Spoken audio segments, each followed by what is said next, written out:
సంక్రాంతి రద్దీని దృష్టిలో పెట్టుకొని ఏపీఎస్ఆర్టీసీ నిత్యం నడిపే దూర ప్రాంత సర్వీసులతో పాటు అదనంగా 7,200 ప్రత్యేక బస్సులు నడిపేందుకు ఏర్పాటు చేసింది. బుధవారం నుంచి ఈ సర్వీసులు రోడ్డెక్కనున్నాయి.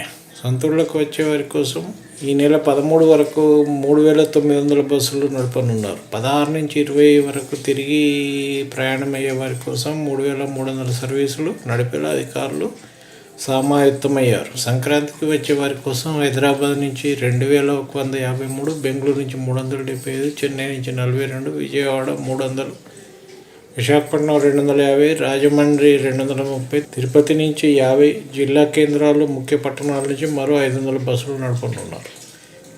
ప్రత్యేక బస్సులన్నింటిలోనూ సాధారణ ఛార్జీలు తీసుకొని ఉన్నారు. రెగ్యులర్ బస్సుల ఛార్జీలే ప్రత్యేక బస్సుల్లోనూ ఉంటాయని ఆర్టీసీ ఎండీ ద్వారకా తిరుమలరావు తెలిపారు.